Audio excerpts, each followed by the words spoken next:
Welcome back to the RUDIS Wrestling Podcast. I'm here with special guest, head coach of University of Oklahoma, Lou Rosselli. Lou, thanks for coming in. I know it's different times, different circumstances why you're here, but I'm glad you're here nonetheless. So thanks. I appreciate you guys having me. It should be fun. Yeah. So you guys actually came out last week. For some of you guys that tuned in to the Molinaro podcast last week, Lou and Frank, you pretty much got shuttered out of Oklahoma. So you figured out a new training opportunity. Well, I think that most schools were shutting down. It wasn't just OU. It was everybody. It's kind of shutting down. High schools are shutting down, and I just wanted to, obviously I was thinking ahead for him.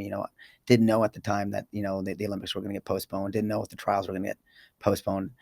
So really it just came about because I wanted to make sure that he was getting some training in and he was getting coached. So try to find an alternate way that he can do that. So him and his family came out and stayed the week and left last Friday, and so it was just really a way to try to help him get some more workouts in. Yeah. So I guess we should jump into everything that's going on. What's the current status at University of Oklahoma with the athletic department? Any new developments, or is it pretty much a standard what everybody else is? I think is most going of the right institutions are following protocol. I can't speak on behalf of the institution. That's not my role. But I think most of them are doing a lot of the same things, and they're all shut down right now. And I think you're gonna see, there's a little grace period in here to see where this virus goes, and and obviously there's a dead period from the NCAA that goes until April 15th. So how are you operating from a recruiting standpoint? Obviously, there's no campus visits, none of that. But how are you utilizing this time and how are you using that effectively to recruit? And what forms of recruiting are you doing right now? Well, there's really, obviously, you can't have any face-to-face contact, and they can't come on campus, and you can't travel. So really, it's just phone calls. Your phone, on your phone, and I think that people are staying on their calls and making sure that we continue to communicate with our recruits and making sure that everyone's kind of going a little stir crazy because of the way it's been. And I would say that even the recruits are they can't leave their house. Some of them, so they're getting, and a lot of them that that you want that like to work out, and so it's been a challenge I think for everybody. But making sure that your communication's there. So there's not really anything else that you can do at this point until they lift the dead period, and so that your phone is all you have. And I guess the good thing is right now, not many of these recruits can ice your phone calls, right? It's like there's just not like, oh, sorry, coach, I was in school, I was in practice. Yeah. No, I know you're at home. Yes. So right. No, well, I think we have more time than we've ever had before. That's all I can say on both sides. Recruits from most of them aren't in school now. They're doing everything like the colleges. They're going to this online. So, I'm sure they have a few hours of work a day. But you're right. I think that if they want to take your call, that let's just say they're not that busy right now. How about the current guys on the roster? Are they all home at this point? Yes. The guys are home right now. They're doing the best they can. They're working out and doing what they can. Most of it's just probably running outside. It just depends what your home life's like. If most of the schools are shut down, most of the fitness clubs are shut down, so they're doing everything they can do. So I think that's the challenge in the next 2 to 3 weeks of what can I do without being wore out on. So a lot of running. I would imagine. I would think, knowing the DNA of most wrestling coaches, I think this is probably one of the most difficult times for them because, me being a former coach, you being a current coach, like we're used to be on the go nonstop every second of the day from 6 a.m. to whenever we get off the phone at night. And, I think all of us border on having a form of OCD, ADD, you name it, you throw out the alphabets there. I think a lot of us have those things. And so I've heard a lot of coaches like, I'm going stir crazy here because I'm so active all day long that I don't know how to fill up my time.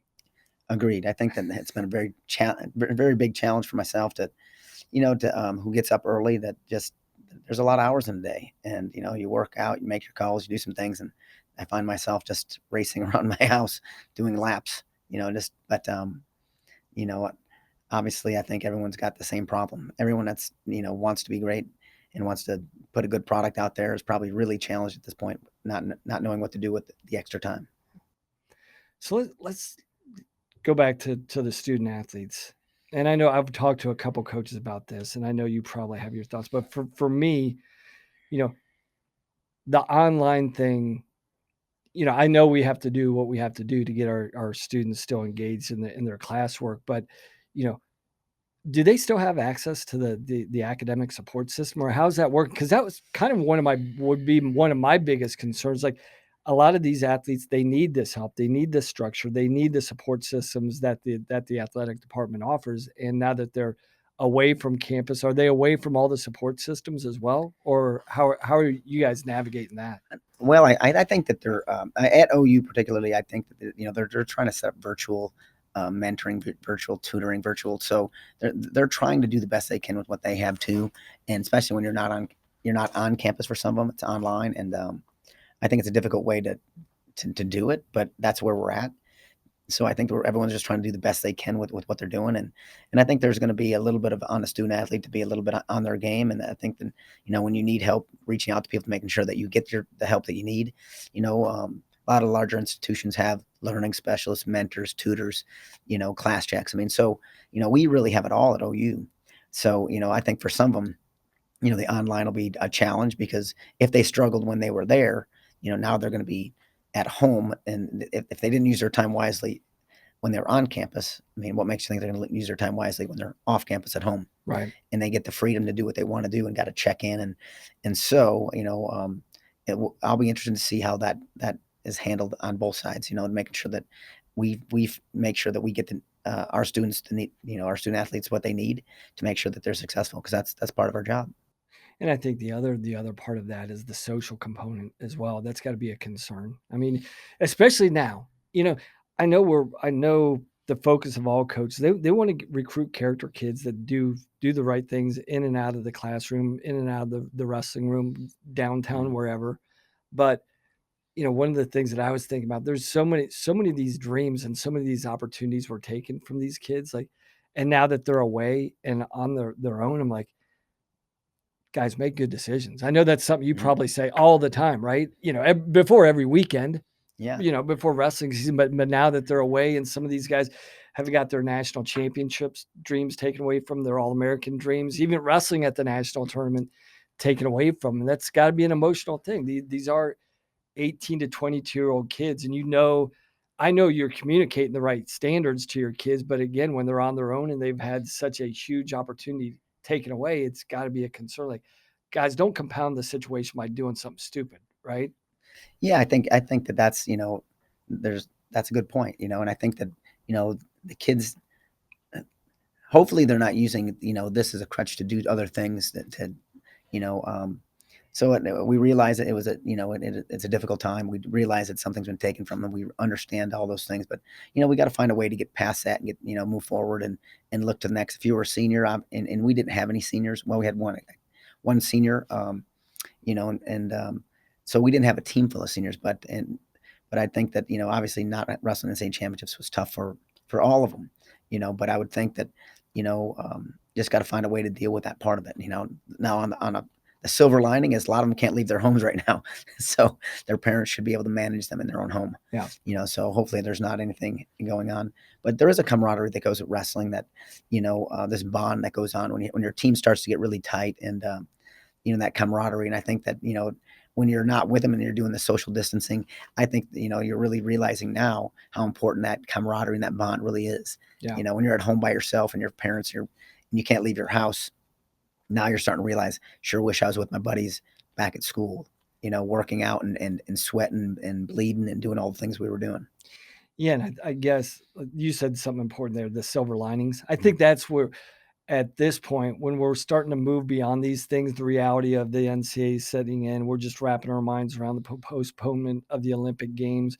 But as we get separation from these events, I think there's going to be silver linings. Like, to your point, I think this could actually galvanize your team. Everything you talk about, culture and team and principles and building them together, this separation could actually flip that light switch for a lot of guys. Like, man, this is a great opportunity. It is a fleeting opportunity.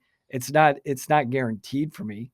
And hopefully there can be some positive cultural team things that go on through this separation by guys understanding and appreciating, because I know when the frustrations of coaches, like, when is this light switch going to go on for kids? They're 18 to Mm-hmm. 22 years old. You know, it's going to go on at some point. You just hope it's during the time when they're actually in the program and they don't call you 5 years after they left. And like, hey, coach, remember all those things you said? I finally get it. Like, so hopefully there are some silver linings that can help bring things. And I don't know if there's specific things that you're still looking to build, because I think culture's a tough thing for a program. Um, and that's the longest thing to probably establish. So those silver lining things, hopefully, what do you look in that hopefully they can take away from this separation from you and your voice and your message all the time, that they bring back once they do get back to some sense of normalcy? Well, the first thing I think right off the bat is, in McCaslin Fieldhouse, it's like a health club, from towels to steam to nutrition to massage chairs to floor mats to treadmills to bikes to weights.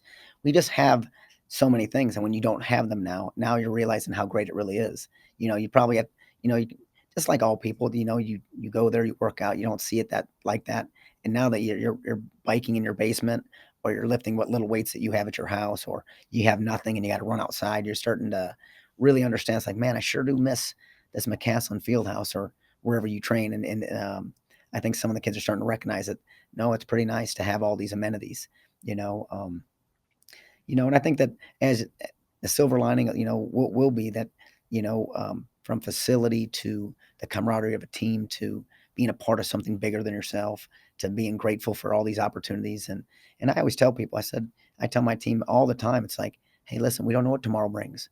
You better get what you can get today. If you get a chance to run up on stage, you better get it, because you don't know. And if I'd have told my team a month or two prior to this coronavirus that, that it was going to shut down the NCAA tournament, they would have laughed at me. But you're realizing that the significance of today is today, and hopefully, you realize don't waste a day. It's you have to, living in the moment and being present and doing the things you can do, and making sure that you're working at a level that you're supposed to, because you can't keep saying next year. It may never come. Yeah. So it's just part of it, that part. And I think that as you miss out on some opportunities, maybe you're going to gain some internal strength because of, this was taken from me before. I'm going to make sure I get what I want. Yeah, because a lot of the lessons learned by the athletes are through their losses, right? There's not a lot of real world perspective when you're talking about an 18, like a college kid, and the age and demographic they're coming from. Like, there's not a lot of real life perspective. So you can point to certain things, or you can talk about lessons that you've seen in the past, or examples that you've seen, but sometimes it's hard for those guys to really resonate and connect with the message, because they don't have perspective or experience. But now, I guess what this event will do is, like, when you talk about something being fleeting, something not being guaranteed, now they all have a real world perspective. Like, no, I know the pain that coach is talking about, right? This was taken from me. It's not just it could, or this potentially could happen, might, because these guys are all, they all think they're invincible, right? And so they're like, nothing bad is going to happen to me. I can do this. But now I guess one of the things they can point to is, like, they've got real world perspective, and something has real world and real life has affected them directly, and the people around them. Yeah. I think that, for most student athletes, especially the high profile ones, it's been pretty easy for them. They haven't had to hurt. They haven't had to suffer very much, so you get a little bit of perspective on it, and they get a little perspective. You can give them all you want. You can talk about it until it happens to you. Then you realize, oh, I get it now. So you can give all the lessons you want, and having good wisdom is learning from others' mistakes, not making them mistakes yourself. It's learning from others. That's what being smart is, or being wise. I learned from someone else, but sometimes they got to get hit right on the chin, realize, no, this is real, and so I think that for them, they're in a tough situation. I think they'll grow from it. I think that it's not fair. But we always say that in wrestling. It's like, life's not fair. It's not fair in a lot of things, and but I think most of the student athletes that are, have to, were at the nationals or qualified and didn't get to compete in that last tournament, is really recognizing that it's not fair. It's never going to be. So I got to move forward, still make progress, still do things. If I got 2 years left, well, I got to make the best of those 2 years. If I got 1 year left, I better make the best of it. And if I don't have any, then it is what it is. I got to move to the next level and try to get what I think I can do. So has there been I know the discussion's really fluid everywhere, especially on college campuses, but has there been any talk, or is it too early to talk about the incoming class that's coming in and potentially what that could look like if this extends out for months? Um, have they talked about next steps? One, from a university standpoint and athletically, like, because I don't know how it is at OU, but a lot of times at Penn State, we had a lot of those incoming guys coming in the summer. So we think about most incoming freshmen starting in the fall, but I think a lot of trends have started to emerge that incoming freshmen for wrestling come in the summer and they start. So have you even started to think about that, or is that No, too it's a early? little too early for that yet. We just got to figure out, how long this is going to last. Is it 2 more weeks? Is it 5 more weeks? Is it 10 weeks? We really don't know. You know, so I don't know if they'll make decisions on that. Not listen. That's way above my pay grade. I don't make those decisions. I just kind of follow suit and make sure that we're doing the best we can with what we have, and in the decisions that get made above me to make sure that we're trying to make progress still. I'm trying to build an elite level team, and you know, don't like that we don't get to practice, but that's where we're at. We made a lot of progress with a lot of guys. I mean, we went from, maybe one Dom Demas ranked to having 5 guys ranked. And next year, I think we'll have a couple more. So, just don't want to lose any traction, as we continue to build. Yeah, and I guess that's probably a good time to actually jump into probably some of the things with the program. Like, now that you've got several years of perspective being out at OU, walking into OU, what was the game plan? Could you give me your overall game plan, or the objectives that you thought year one, I've got to establish this from year one through year five, and how has that kind of changed from perspective and being in the university, understanding the environment you're in, as opposed to projecting what it looks like? Now you have a real good understanding of the university, the athletic department, the community, everything. How has that changed? What was your plan and the objectives that you were like, maybe top 3 4 things that you had to establish, and how have those evolved, and how have you had to like tweak or alter those things? Well, I'd first say, when you look at these little building blocks, right? That's what we're talking about, building blocks to make sure that something's successful. And I think that, I had a couple things in mind right away. Obviously you want to establish a culture, right? And establish a work ethic that will matter, that'll last a long time. Like a system that'll be in place long after me. So whether it's a system of 2 days and having a plan for what's going to transpire in that, in a work week. How many workouts does it matter? How many in the postseason? How many in the pre? How many during the season? And where's our taper? Where's our periodization? So establishing that culture, but first, I'd say, establish that culture, and then obviously there's this recruiting piece, right? You got to go out and get high profile guys, and it's, and I worked at Edinboro University before I went to Ohio State, so I can tell you, there's, when you get into this recruiting thing, that's recruiting piece. I'll say that you got to go out and get the right kids, and I think things that have changed over time is I got a template for what I look for now. Maybe on the first recruiting class, it was get as much talent as you could get. In the second one, I was probably 50-50. And in the third recruiting class, what I really wanted to do is establish, this is what I'm looking for. I'm looking for guys that, can handle the academic work without me chasing them around. Can handle the workload. They can do 2 days. And then guys that establish to be elite, that want to wrestle on the next level. Because part of that the building block for me is to build a good Olympic program. And to make sure that we have guys wrestling.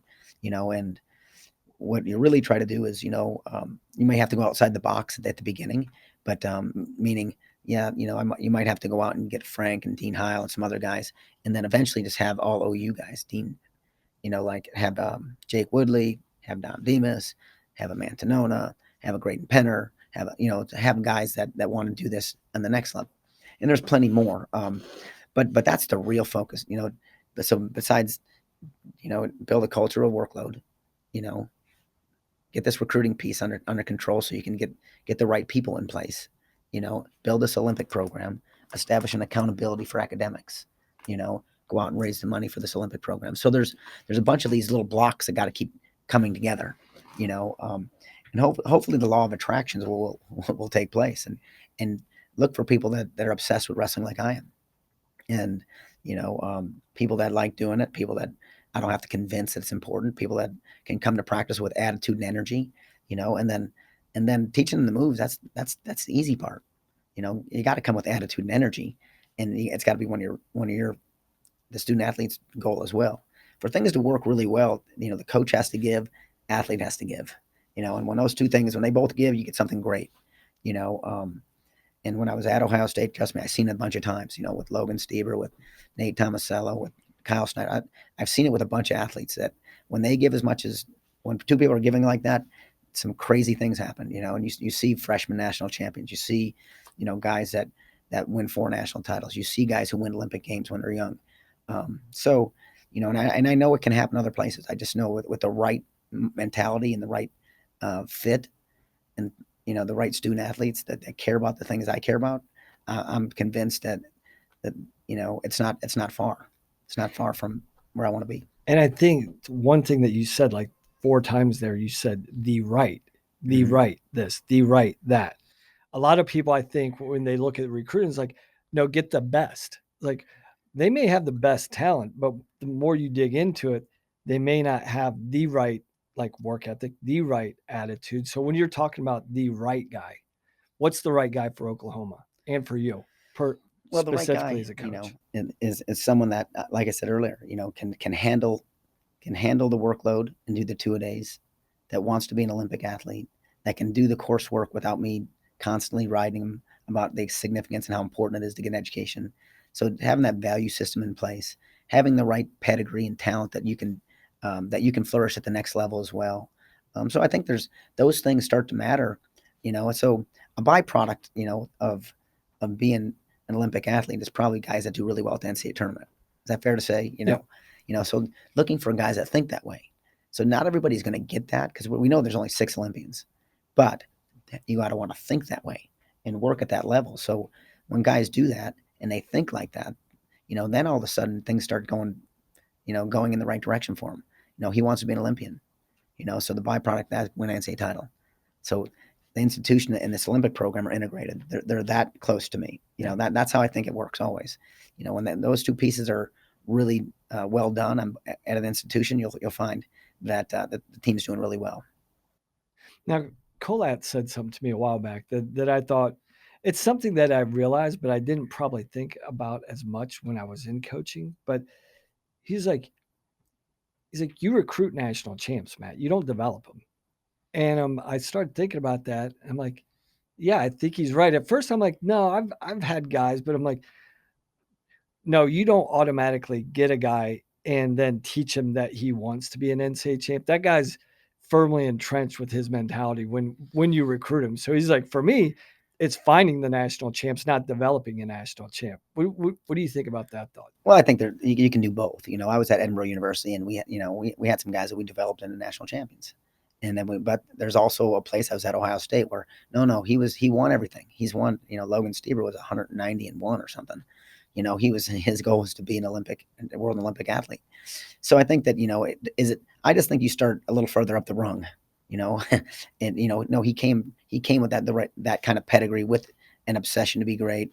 And so it was a little easier training him and teaching him the details of wrestling.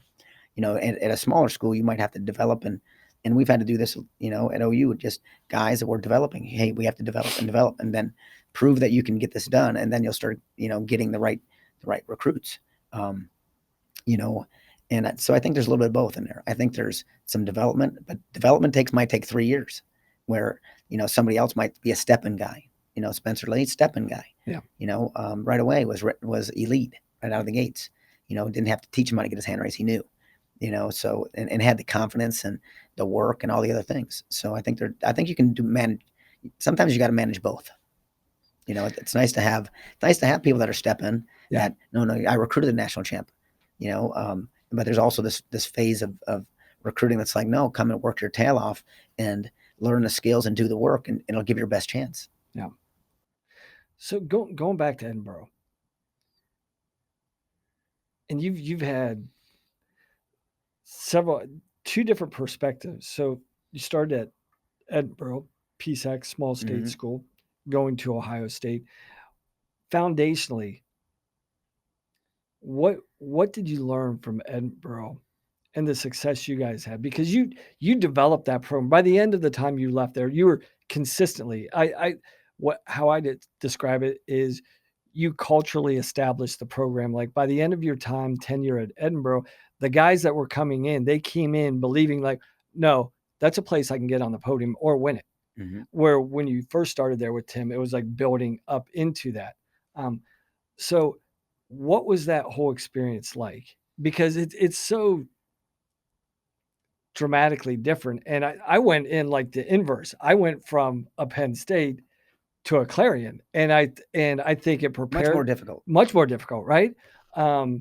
So talk about what you and Tim were able to tap into and understand, like, this is what's going to be successful for Edinboro, and how you took that to Ohio State and the things that you had to tweak and change out. Like, yeah, this worked at Edinboro, but it's not going to quite work here at Ohio State. We got to do this a little bit different.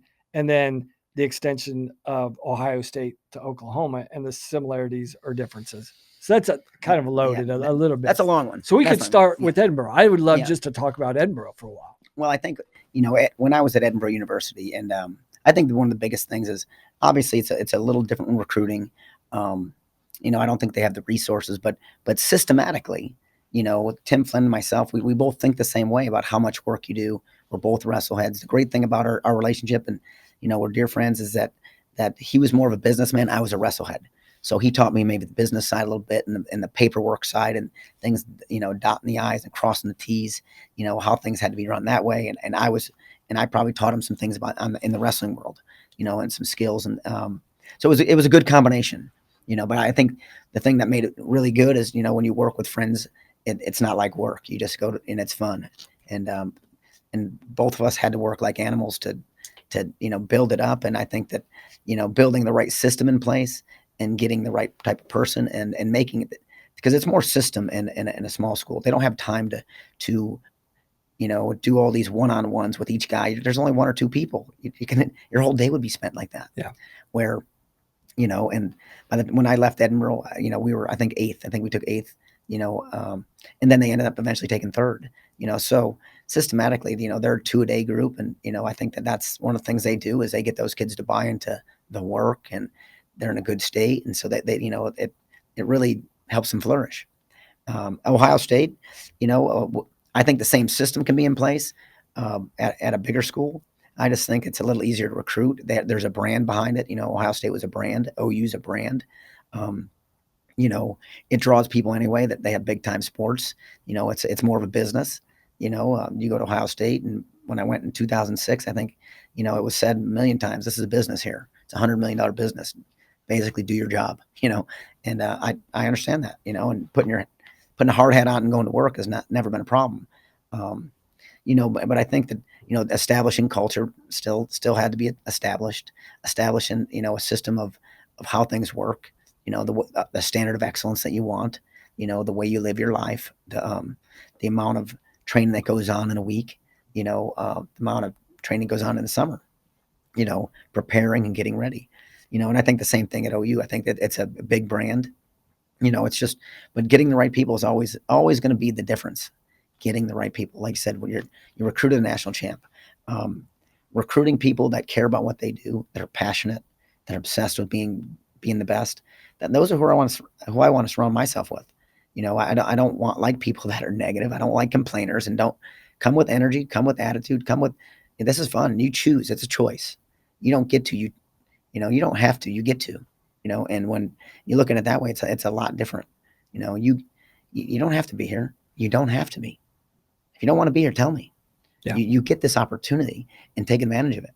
And people that want to be great, if you ever notice, people that want to be great at sports, not just wrestling, they always want your feedback. People that hide from you, that that get, it hurts them a little bit. It hurts their feelings when you tell them they don't do things right, and that. So I always look at it like when you're building, whether it's Edinboro, getting those right individuals that they care, they want your feedback, they want your attention, they want you to work with them, that they're willing to put all the extra time in. I think that's the fun part of sport. It'll change their life. It'll change their life from getting an education to being the best athlete they can be, to even when they're done going out into the business world, whatever they're getting a degree in. They'll be able to work harder than anybody's ever. That's why people like to hire wrestling people. They know the work ethic.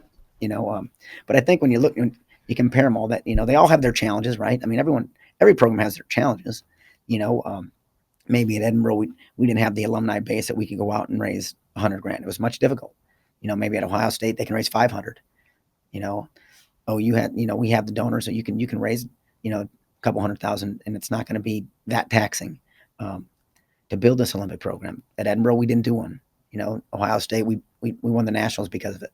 OU, I feel the same way. If you can build that Olympic program and draw the best recruits into your program, and you can put people on world and Olympic teams, it'll be your best chance to build an elite team. Yeah. So talk about the difference in experience between recruiting as a brand, when you're a branded institution, and having that selling component, because it is, I mean, there's something to that. There's a magnetism to that, as opposed to recruiting just from a program. Like at Edinboro, you couldn't really recruit on the brand, right? You could recruit about the program, which is very, very powerful. And obviously they're getting a good education as well. But as you know, like, you take a kid down on the sideline of an OU football game on a Saturday afternoon or a Saturday evening, the big campus community and, the love for the big athletic departments, that's like a powerful thing, right? Right? It's like the Verizon network, I always say. When I was at Ohio State and at OU, I'd say the same thing. I said, you got the Verizon network pushing you around, compared to, when you're at a small school, they don't have the same alumni base. But wrestling's still one of the few sports that the coach does matter. The coach matters still. Even with the big brand, the coach will still matter. Yeah. Kids are still attracted to the coach. They may like the school, but the coach will matter because they still want to go to a place where they know they can have success. Yeah. And people that have a history of success, it just repeats itself, right? I mean, so I still think that the brand is really important. The coach is still really important because both of those together, and their Olympic program is what attracts them all in their training situation. Yeah. So those four things make a big difference in whether a kid goes to your school or not. Yeah, and it's fun kind of after the fact when you land a kid, you have to remind them, like, all right, we don't do our business in Beaver Stadium or an OU's football stadium. Like, we do it across campus. So you got to kind of remind them, like, as much as they get caught up on the recruiting trips, and the football games and this, and that's 100,000 people that roll in there on a Saturday or more. We don't compete here. Our work is still somewhere else. So yeah, to your point, like, it still comes down to the program. Yeah, I think people want to know that, and recruits, I would think, would like to know that, this big network behind you. They talk about things after college wrestling. Not everyone's going to be an Olympic athlete, so you're going to have to move on. This network of people that you're going to have, that's your base. It does matter, and but when you go on a Saturday, you just get to really see. And I would tell kids all the time that you don't come because of football, but it doesn't hurt to watch your team play on a Saturday and know that there's 100,000 people that love this program. Yep. And so those are the things I think that do matter. Because a lot of the big schools have a lot of curriculums. They have a lot of curriculums. You can get, whether you want to be a doctor, you want to be in business, there's a lot of things that you can get yourself involved in educationally. But the people, once you're done, people want to be, I don't want to say set up, but they want to know that there's contacts out there, and that the contacts that you have and people that can help you down the road. And it does matter at some level. No, and I think those are critical in the recruiting process more and more. I think when we came through and we were wrestling in college, it seemed like it was specifically a wrestling decision. I don't know what it was for you, but I know for me, Google came along. Yeah. But it was like, I made wrestling decisions. Now with everything you see, success from the Ivy League schools and the EIWA schools, and kids understand, like, you can have your cake and eat it too. You can have a great wrestling experience, win national titles, but also go to a university to get an elite degree, because you're going to get the elite wrestling experience, but now you can combine both, where I don't think people thought about that or considered it, but now it seems more of a reality in the recruiting. It's like, no, what's it going to be for me? What's this experience going to be for me in the next 50 years, the next 10, 20 years from this? Well, that's, one of my core values at OU is education, and because some people are only going to have 5 years of wrestling and 50 years of life after that. So you're going to have to do some other things. So, making sure that you're in the right curriculum, making sure that, you can do something beyond that. I just don't want you to come out of OU and just have a degree, a general degree, you're a wrestler, but you can't get employed by anybody. It's our job is more than just the wrestling. Obviously our job is to win wrestling matches, but it's also to develop people. And part of the development is making sure that kids beyond their college experience go on and they can go out and be employed, and they know they have, whether it's etiquette, they value education, they have their core values are set in stone, so that they, you can call me and say, no, he's got great work ethic, you're going to love him, and so I think that's part of this, that's probably the biggest difference, when you talk about an institutional employee compared to maybe being in, if you're just sports performance, like, USA Wrestling national coach, sports performance, win. So I think that's this is part of what we got to do to make sure that people they're graduating, they're making sure that they would, you give them the greatest experience that they can have. They get a chance to be an Olympic athlete if they choose to be, and then they're employable when they're done. And I think that goes into factors in who you recruit too now, because we have, all these things with the APR and everything. You have to, you got to manage that. Yeah, you have to recruit an academically motivated individual. They can't just say, I just want to wrestle, coach. I'll go to class because I have to, but eventually you're gonna get exposed. So you've got to. It's even more imperative now that you have that academically driven kid who's motivated to get a degree and wants to get a degree, not just feels like he has to so he can wrestle. Right. Sure. And you get I have a couple guys that, I ride them a little bit, and I make sure that they're on it. They don't really care that much about the school part of it. They just really want to be in wrestling. But I also have some guys that, I think we had 7 guys with a 4.0 last year, between the spring semester and the fall, and then we had 20 guys with 3.0. So it just depends. It just really, again, if you value it or don't. Do you value it? If you value it and you care about it, then you're always talking about it, and you want them to have success. I want a 3.0 as a team. That's what I'm fighting for, and I know we're going to online classes, but that's, it counts. I know that you may not think so because you're at home, but your school still matters. So put the time and energy into it. Let's switch gears and jump into more fun stuff, actually talking wrestling, right? And I was intrigued by what you were saying about the philosophy was similar as far as work ethic goes, but when you're at Edinboro and it's more of a program philosophy, like a systematic thing. You still have a system at OU and Ohio State, but you're getting a different breed of athlete in a lot of times because you have access to them. I mean, I'm sure you recruited the top level guys at Edinboro, but the likelihood of getting the, number one guy was a little bit more challenging, right?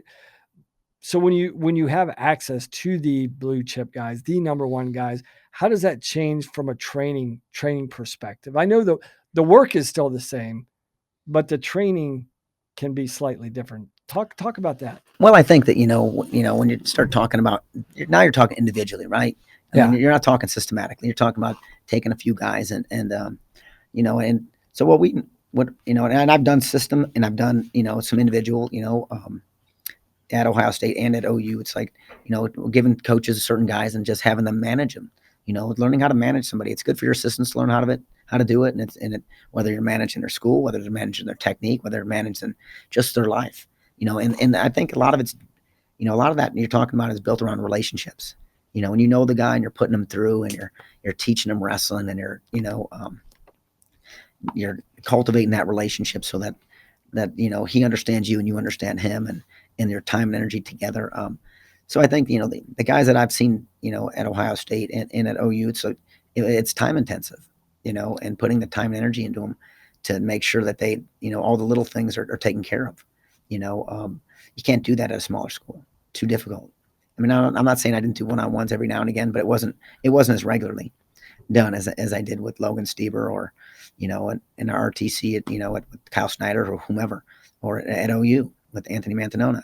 When you start thinking about their wrestling and what they're going to need to be successful in college wrestling, and their academics and managing them, I think it's just a little bit different. But the skill sets, I do believe that there's certain skill sets that you have to have before you're really successful. And when you seem to have all them, you can I won't say break it back down to about three things that most people struggle with once it all said and done.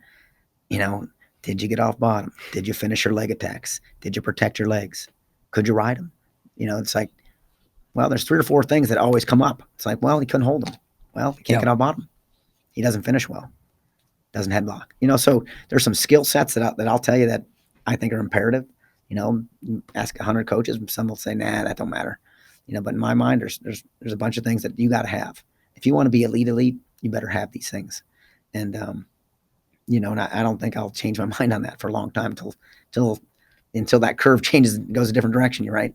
So I'm gonna get ahead of myself because I want to jump into freestyle at some point. But talk about those skill sets that you have to have. What you talked about, what the necessities in folk style, but talk about the skill set in freestyle, like the given, like you said, finish leg. well, I mean, they're just college wrestling and freestyle wrestling are just different sports, guys.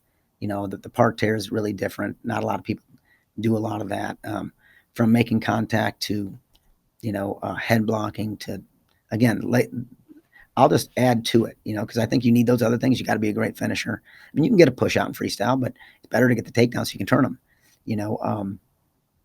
Lead management, wrestling up from your knees better, zone wrestling. There's a few more components that go with it in freestyle wrestling, but if you master a few of those things, and my son's a novice and he's just starting. It's like, if you can gut wrench and lace and have offense and defense to those, and learn how not to get chest wrapped, or neck wrenched, you'll probably be pretty successful if you're pretty good on your feet. Yeah. And then you just got to keep it, expanding on some of those things. And the better, I think of it like chess when you're talking about parterre. It's like, if you want to be a good top wrestler, you got to be one step ahead of bottom. If you want to be a good bottom wrestler, you got to be one step ahead of top. So the more you know the moves from gut wrench to leg in, back to gut wrench, and gut wrench to leg in, to you try to gut again, back to that lace. I mean, there's some things that'll take place it's just, once you know him, it's like, well, makes sense to me that he doesn't get turned at all. He's always ahead of him. He's always moving. He has good power line, goes, knows how to defend lace. So, and I think the more you do all these things and the more you train yourself to do them without thinking, the easier it'll be. So why do you think, guys, and I look back at some of our world champs from the past couple of years, and they won early. Maybe this is probably a consistent trend. It's not probably a recent trend. It's probably been throughout history, but it seems like some of our young guys, when you look at Burroughs when he won his first couple world titles, you look at Kyle when he won his first couple world and Olympic titles, is primarily on their feet, because, but then it seems like, and I know all their coaches were preaching the importance of parterre, but they're like, nah, I can win a world title on my feet, so I'm just going to win on my feet. But it seems like, why do you think there's a resistance to really embrace parterre? And it just takes a couple years of being on the circuit before guys like, oh yeah, I can make my life a heck of a lot easier if I gut wrench this guy after a takedown. Well, I think the parterre just, it opens the lead, right? It spreads the gap between you and your opponent, and yeah, you can do it. Get 3 takedowns, and he might get 1 or 2, and you're in a heater. But if you can, take the guy down and turn him a bunch of times, it could be 6-8-0 before he even looks up. And if you're good at it, and it doesn't take that, I won't say you still have to drill and train, just like you do on your single leg, but you just got to work on gutting and lacing and trapping. And I think that they just all start recognizing that the importance of it. That I would think that they probably start off thinking, I'm going to win anyway. And I don't disagree with them. You may. I'm just trying to make your life easier, so that the gap isn't 4-2, it's 8-2. No chance. and your lead management's incredible. So I just think that they win on their ability, and we're trained in America to wrestle on our feet. So most of them are already pretty darn good at that. I think it's new to them. I think it takes more learning and more thinking, but once they start thinking about it and start drilling it and, going from feet to back and scoring in bundles. And you'll see that with a bunch of people, you see Jordan Burroughs, double leg delace, and, you're seeing Kyle Snyder do more gut wrenching, and, you're starting to see them open the match up a little bit more with this, because it's hard to get on a really elite guy. And sometimes it's hard to get 3-4 takedowns, and you might get one or two. And if you give one up, now you're in a 2-2 heater. So do you think the like level of belief in parterre too?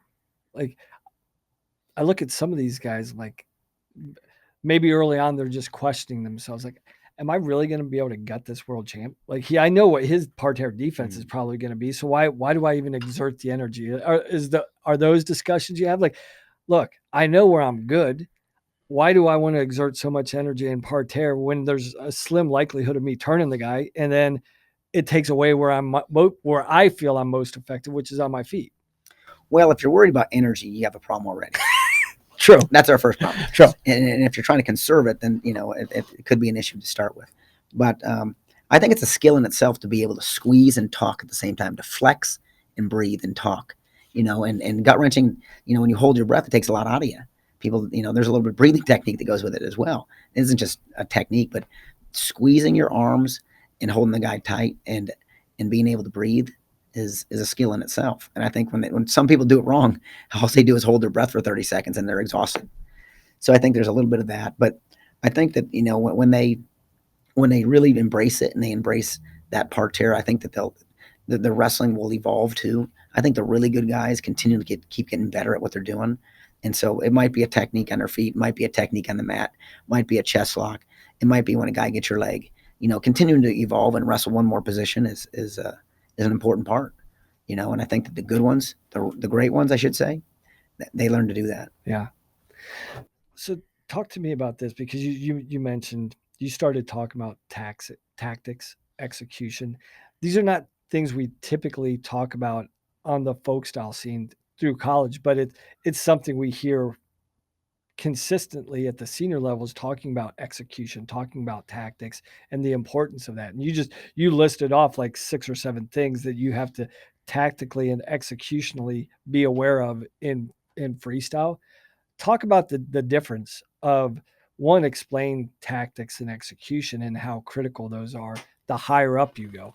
Well, I think that, obviously in college wrestling, when you're trying to separate the two from college wrestling and freestyle wrestling, I think you don't talk about it as much in college wrestling because it's a conditioning battle. And there's more grabbing the head, and there's more, pushing and shoving and stalling, involved in it.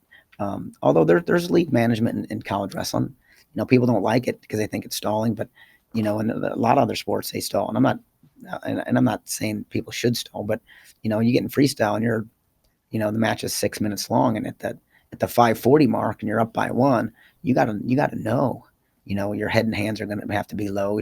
Don't let him beat your head position. Grab his lead leg hand. There's some things that tactically that go on that, if you're not paying attention, did you see what he did? No, he was all over his lead leg hand. No, he didn't let him beat his head. He never got close to him. No, he circles really good in his zone. So I think you just talk about it more in freestyle because there's this push out, and you can still win the match in a tie. College wrestling, I don't think college wrestling is built around tough people, conditioning, and fighting. Yeah. And the skills are maybe a little bit lower, not for everybody, but I think you see it more. You see more world. I guess the next level wrestling is a little more elite. The competition's a little stiffer. If you go to the U.S. Open, which many of us do, you'll see that that national champion wrestle national champion maybe in the second round, right away. That's not a finals bout. That's the round 1 or 2. So you're seeing. I just think the pedigree and those guys, competing at that level move up, and you'll see who's catching on to this thing called freestyle and how to stay in bounds and how to turn and how not to get turned and how not to get front chest locked and all those things start to take place. So and that you just have to make sure that I think there's some programs out there that have done a really good job for a long time, And there's certain people that I'm sure you've had on this podcast that have done a really good job, and then in the freestyle world that can take it to the next level. So you've coached on the majority of the world teams. You've as a world and Olympic team coach, and you've seen. I wouldn't say we were ever out of the upper echelon in the world on the world stage, but now it seems like we've surpassed programs and countries that we've traditionally been in the mix with and separated. It seems like we've separated enough where it's us and Russia. And I know that a lot has been talked about, the last couple quads and what we've done from a programming standpoint. You can talk about the RTCs and what they've done to our competitive level, but you were in on this and you were developing this. What were the foundational things that you felt we needed to change, and what specific things did we change over the last decade that have contributed to our success, but also the success of the youth in our country as well? We've been winning at a much younger age.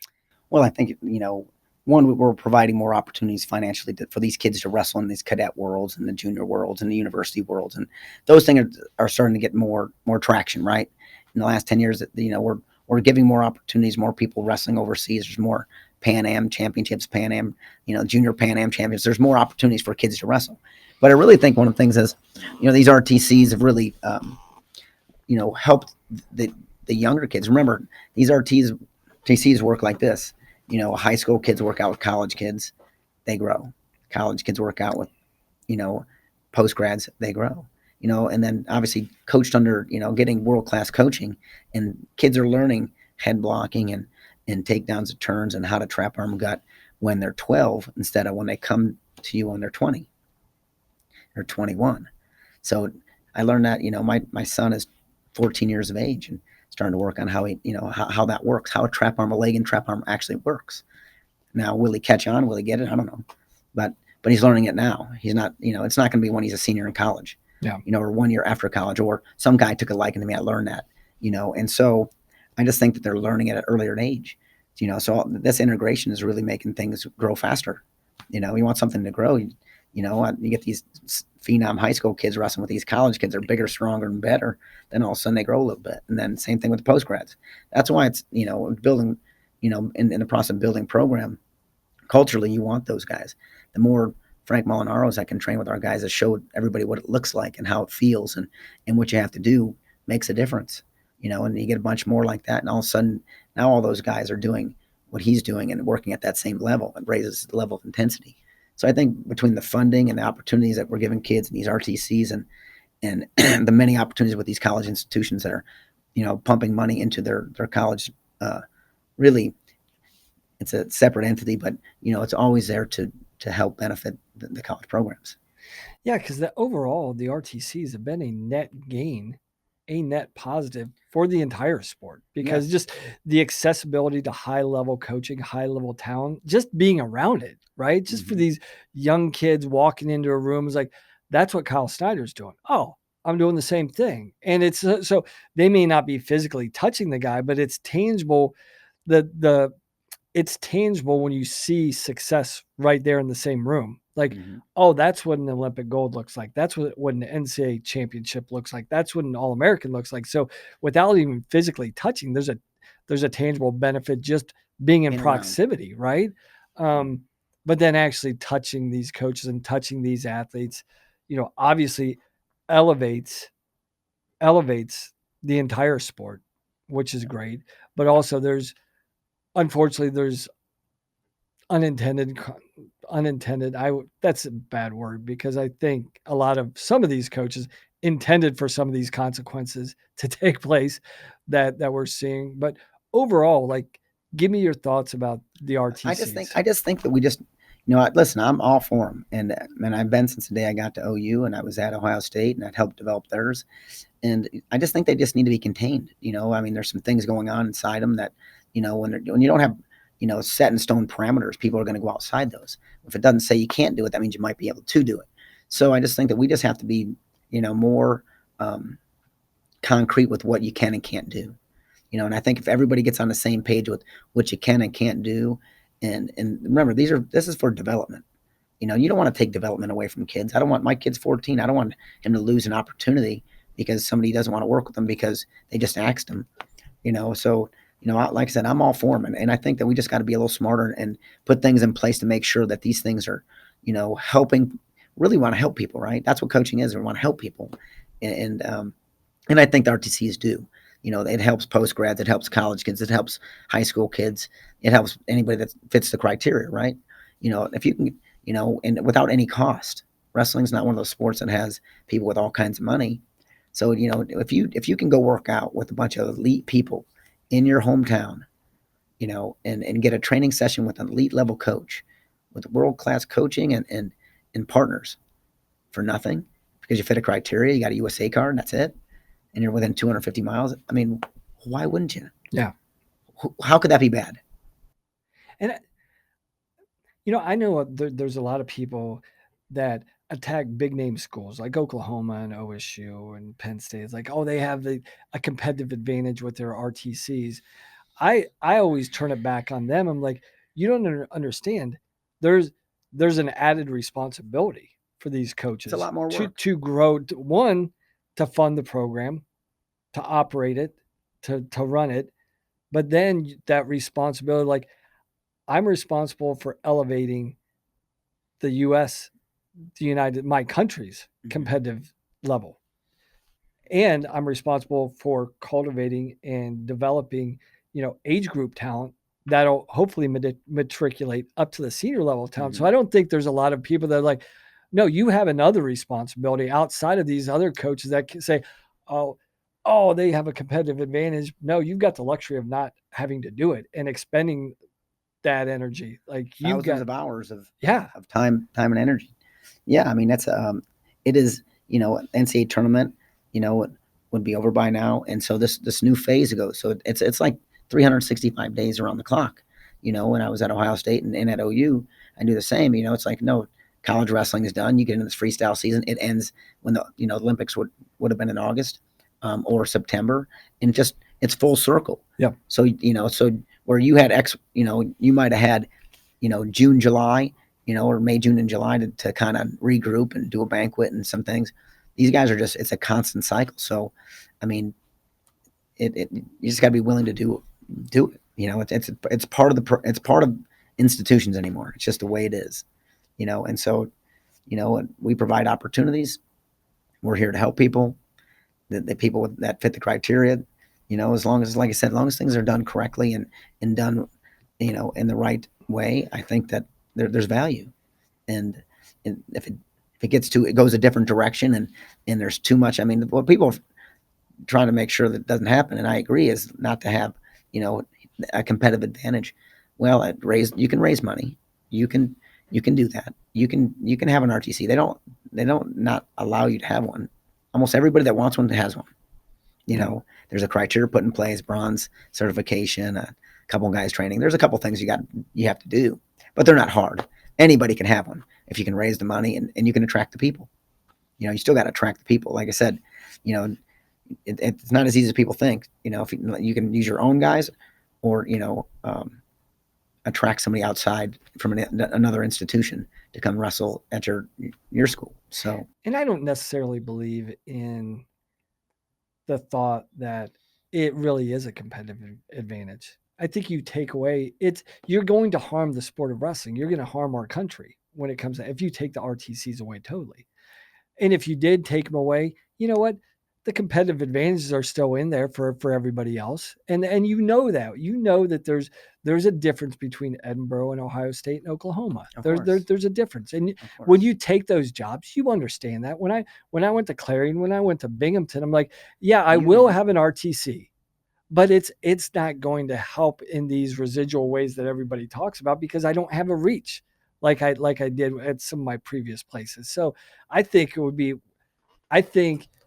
that's the most short-sighted things for us to say eliminate the RTCs when has there been some unintended consequences? Yeah, but overall the net positive of RTCs has had a great dramatic effect overall for our country. Yeah, well, here's what I'd tell you. At Ohio State, the 10 years I spent in Columbus, and I'd say that we had about 20 World and Olympic team members. Do you think we were helping people? Was it good for our country? Like I said, we had 20. Yeah. In the 10 years that I was there. I think 2013, we had 5 guys on the world team. So the residual from that is, some of the high school kids that were good. Now, was there some benefits that we took away from that? Yeah. Were there some people that were in the state of Ohio that wanted to come? Yeah. But that's with anything. The more success you have, the more people you're going to have coming. So I don't know if we can go to that route and say that, because I can give you an example being at Ohio State, and I can tell you at Edinboro we wouldn't have had one, and I can tell you at OU as we continue to build one. So just what level do we want to talk about? As we continue to grow, and it's just part of the sport now. But at the end of the day, if you're not using it, obviously there's some recruiting advantages, right? Because you have one, you got the people. Between myself, Frank was an Olympian, I was on the Olympic team, Mike was on a world team, Eric was on an Olympic and world team. We got Nick was on a national team. So that being said, don't you want those young people that are within striking distance to come get some value out of that? And because we run practice 5 days a week. I think the answer is yes. I think you want that. You want people to be able to do that. Yeah. And if they choose not to, then hey, that you don't make people. It's a choice again. Yeah. You don't have to. You get to. So. And why wouldn't you? Yeah. Like if I'm in Norman, Oklahoma, or anywhere in a 250-mile radius, and I hear all these, I have access to Lou Rosselli, Frank Molinaro, Michael Leitner, Eric Guerrero, all these people. Like, why wouldn't you? Why not? Right? It's just a no-brainer. When you list all those people, I'd be heading towards Norman more than I would be towards Stillwater if I had the choice. Right? And it's just, with a USA card and a free, it's free. It doesn't, like most things are cost. We all know camps cost. And this is something that you can do on a regular basis. Just, you like wrestling, you fit the criteria, you're 250-mile radius, you got your USA card, done. Yeah.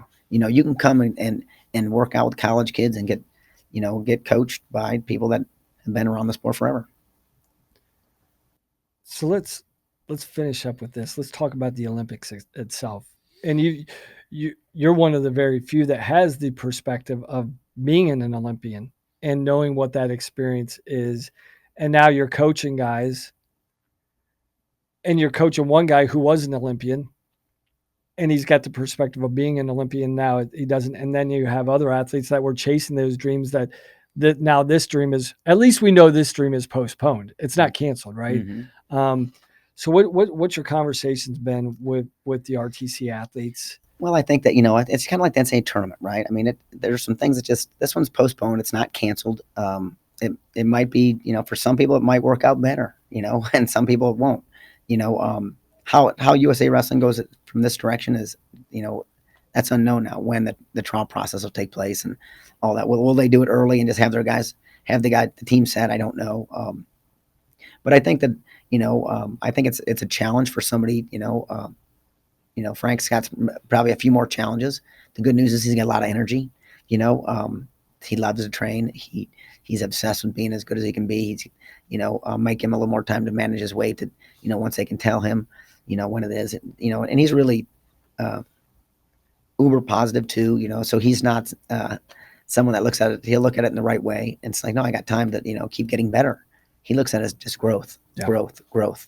So I think that I think that it being postponed, obviously it's not ideal. Everybody had these plans of, they postponed the trials. They were going to probably do them at the end of May. Now we don't know really when, but I think it is what it is. Do you want to be an Olympian?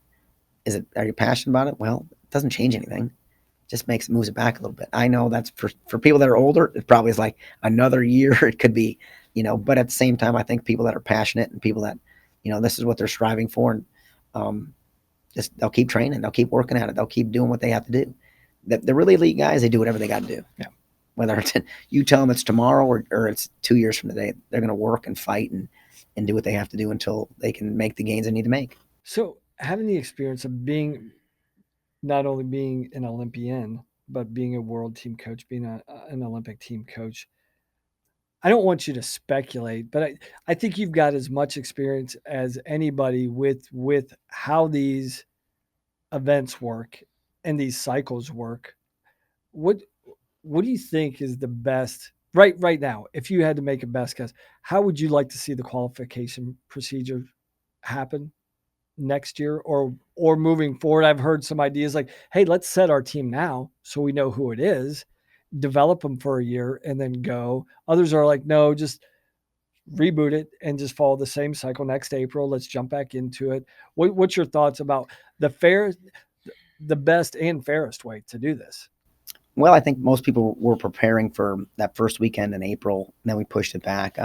I don't know the exact answer to your question because that's kind of a loaded question, and I think that it'll depend. You asked, half of them will say, "Hey, well, let's wait until let's just if the Olympics aren't going to be until next August, then let's just wait and redo it." And it's like, nah. And then there's probably some people that say, "Listen, let's just do this. Let's just do what we got to do it in April or May or June and see what the team is, and then take them to a few events and kind of prep them for the Olympic Games." So I don't really know the answer to that question.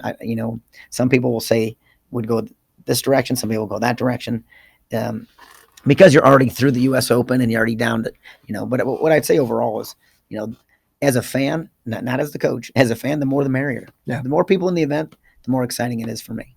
Now as the coach, no, limiting it and not having as many matches is always better. But I think that the fan and the coach and obviously the process. What you really want to do is make sure that you put the best person on the team, right? We put the best guy. We're trying to get the best representative for this country. Right now we got a 65 kilo weight class that's not qualified. I think we need to get that thing qualified first, right? And then have all of them there, and then and make sure that we're putting the best team that we can put out there. And as we know, it's just like a lot of things. It comes down to one really good day. Yeah. And if you're not, and if you, I've seen people blow it on game day. Did all the work, did everything right, mentally woke up right, didn't warm up, boom, done. So we all know that game day execution could, if you don't do it right, it can be a problem. You got to be on all cylinders, mentally, physically, and so I don't know when the time will be when they have to do it. But what I would say is that, either or, get yourself prepared regardless. Regardless, keep making gains. Keep, if they tell you that it's 8 weeks and it takes you 4 weeks to get your weight down, make sure you're ready. Do what you got to do, because you don't have those are things that they're uncontrollables. We don't control that. As the athlete, me personally, I don't control that. Yeah. They tell me when it is. We start making plans. Yep. So let's dig into 65 a little bit. How do you think of the best way and who's the right person? Because I know there's a lot of debate and I've got some thoughts, but how do you think is the best way moving forward to qualify the weight? Well, I think there's only one more opportunity, correct? Yeah. I mean, to do that. And who you pick, I would imagine they would have picked the guy who won the trial process to go do that, because then it's his weight and you didn't qualify your weight, right? Yeah. But I think there's plenty of good guys that weight class that could qualify it. I mean, at the end of the day, it has to get qualified, right? Whether you're using Jordan Oliver, whether you're using Frank Molinaro, whether you're using Yanni, I think there's plenty of guys that can get the job done, but making sure they're ready and making sure, it's pretty critical now to make sure that you have him in and you're making sure he's ready, like I said, physically and mentally, to do that. Will they do that prior, or will they decide on, I guess it'll just be what time frame is which one? Is the trials and then the qualifier, or is it going to be the qualifier then the trials? Yeah. Because now that it's pushed back to August, things may change as usual. So, I don't know the exact person to use because I don't know what kind of system we're going to put in place yet.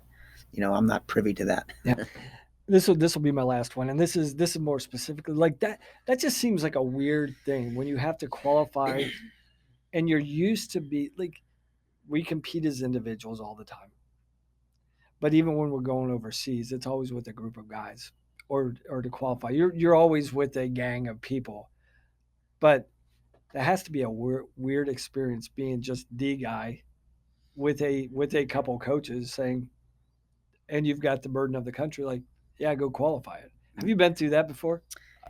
Yeah, a little bit. I mean, I think and I think in '96 they had to get qualified. I think they had a little different system though. Where I know in 12 Sean Bunch qualified the weight class and he became the number one guy, And Zadok. Yeah. And so there was some So I think it's changed over time, but yeah, I think it's probably pretty difficult. But if they do the trials and you win the trials, then you're just qualifying your spot. Right. And if you don't do it, it's on you. So similar to what Frank had to go through. Yeah. In 16, right? Yeah. A little bit. Yeah. But I think getting it qualified, and trust me, I don't know which direction it'll go. If the qualifier will happen and then the trials, or the trials will happen and then the qualifier. But I do think that it's, if you win the trials and it's your weight class, if you blow it, you blow it. It's on you. If you don't get to wrestle in the Olympic Games, it's because you didn't do a good job. They send somebody else, and then you win the trials. He didn't qualify the weight I won the trials. We didn't go that way. Makes it kind of tough, right? Yeah. And most people would say in wrestling, that's why you're an individual sport. I'll take the onus on me to do that. I guess I lied. I got one more question.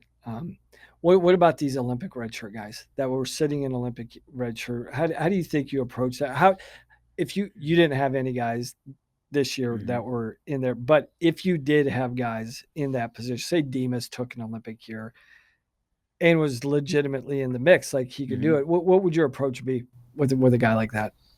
Well, I think that the institutions, obviously they're not enrolled in school, they're on their own, and some of them can if they do it, I think, on their own, if they pay their own way. But I don't know how they really want to approach adding one more year to it. Now, can you have 2 Olympic years? I think you only have 1 anyway. Yeah. So will they extend that? And again, these are some questions that until they tell you, because there's going to be some people that are going to want to, hey man, I told you I wanted to be an Olympic athlete, and now they pushed it back, so I should be able to continue this path on this trajectory. And there's going to be some college coaches who go, no way, we need you.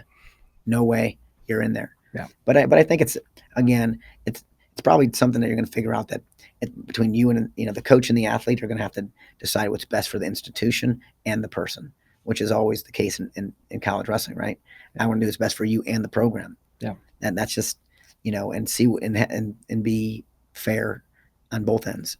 We may need you, so I mean, I don't know if they'll extend that. I don't know if they're going to, say, listen, you already had 1 year, tough, so we'll have to wait. Those are some decisions that are going to come from above that say they're not going to do that. You're going to have to, wrestle for the institution now. Yeah. And if you look through history, you can see Jordan Burroughs came out, won the NCAA tournament, then won the Open, then won the trials, then won the Worlds. So I can give you cases on both sides of those that say that, listen, you can still do it by winning an NCAA title and going on and winning. Yeah. So it can be done. Matter of fact, most of them have done that. Good deal. Kyle Snyder was the same. Yeah. It took second. 3 months later, he was a world champion. Won the Open, won the trials, won the Worlds. So going through the whole college season. And I think that was the Spencer Lee approach, too, right? He kind of said that all the time. It's like, yeah, there's not much difference between folk style, freestyle. Just do winning this. is winning. Yeah. Right. Winning is winning. And the guys that are elite, they can shift those gears. Even though I think the sports are, with push outs and all the things are a little bit different in the top and bottom, and it is a different sport. But those good ones like that, they handle it well. Yeah. Well, great. Lou, I appreciate you coming in today. No problem. It was Thanks a lot for of fun. Yeah. I always like picking one of the best minds in wrestling whenever I can. So appreciate it. Good luck. Yeah, thank you. Appreciate it.